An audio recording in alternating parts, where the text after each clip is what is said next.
Everything comes together. And yes, I assume that there's some number of people, it's the only game they watch the entire year, but they don't want to be left out. That's a pretty great place to be for a live event, which is that 50% of the country does not want to be left out.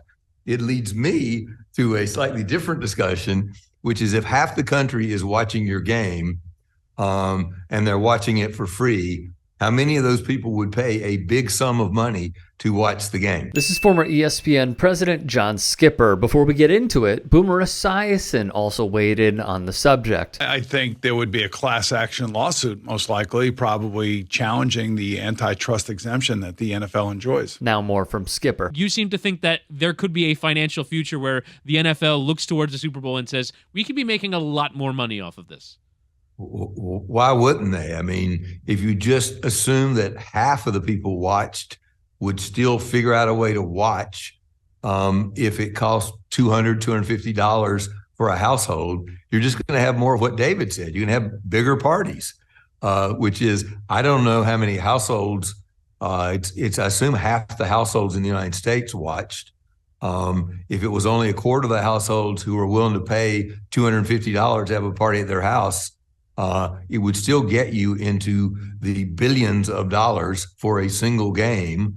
And that is the single best way I can think of for the NFL to increase their annual revenue take for their clubs, is to make the Super Bowl a pay-per-view event. Obviously, the knee-jerk reaction to this is no, absolutely not. From an NFL perspective, specifically a few parties allow NFL Commissioner Roger Goodell, the predominantly old and white hierarchy of NFL ownership, who are the richest of rich, the benefactors of blackballing dissent, bowing to an insurrectionist, and keeping billions intact. Skipper is right. Folks would pay, and it would potentially be a humongous moneymaker for the National Football League, who proclaims, by the way, to truly care about player safety, yet adds an extra game to the schedule to do one thing just like this pay-per-view idea: maximize profit. These facts all encompass the goal, the bottom line, which continues to rise each and every year. And we learned just days ago about the Super Bowl's viewership. 113 million people plus tuned in, according to the average audience estimates from Nielsen. The telecast ran from 6:44 p.m. Eastern to 10:14 p.m. Eastern and averaged over 112 million viewers on Fox, not to mention 882,000 watched the Spanish broadcast. It was the biggest number since 2015, which, by the way, they will absolutely tell you on the bottom of that graphic. Fox PR would do their thing, as you see right there. However, their estimates fell short. They were expecting 115 million people to tune in. Before we go knees deep into this, though, recall this. Congressman Hank Johnson brought up the league's antitrust exemption in 2019 when the league clearly did blackball Colin Kaepernick out of a job. It's been hinted at previously. Essentially, here's what happened. In 1961, Congress approved legislation that allowed pro football teams to pool together when negotiating radio and TV broadcast rights. The law, signed by JFK, was the first action by the federal government that would spur the growth of a multi-billion-dollar enterprise, academics say. CBS paid $2 million for the right to broadcast the NFL's championship game in '66. The year Congress approved the NFL's merger with the AFL and expanded the combined league's antitrust exemption. The idea was to support the fledgling sports league, which leads me to point to this video of a lobbyist who was working for ExxonMobil. Remember this? Did we aggressively fight against some of the science?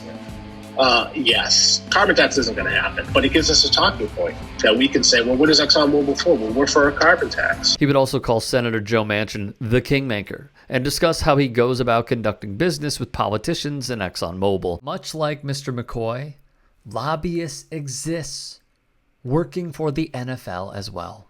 They will pull these same dirty tricks and tactics behind the scenes in order for them to benefit by having a stake in what lawmakers pass and also pushing lawmakers in a direction to pass certain things that will benefit them as an entity. At the same time, the NFL was given an antitrust exemption. The IRS expanded its definition of nonprofit entities to include pro football leagues. That special status, added to the Section 501C of the International Revenue Code, means the NFL's headquarters in New York, led by Goodell, are spared tax payments that some estimate to be roughly $10 million annually. Local subsidies have helped NFL teams fund new stadiums and all the infrastructure around them. About 30 stadiums have been built with some of or all public financing, according to David Goodfriend, head of the Sports Fan Coalition, a lobbying group that has pushed for a repeal of a federal television blackout rule. There are many opinions on this very subject,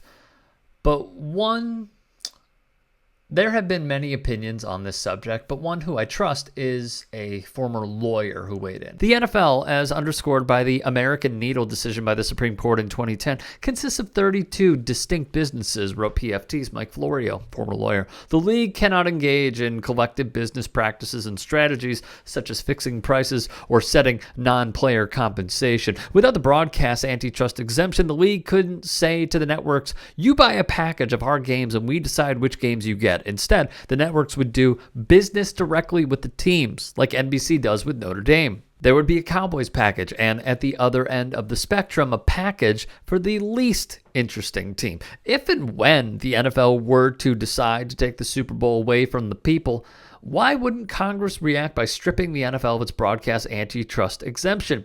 At a certain point, the revenue outweighs the consequences. At a certain point, a league obsessed with making as much money as possible will have to at least consider the pros and cons of making the ultimate direct-to-consumer cash grab.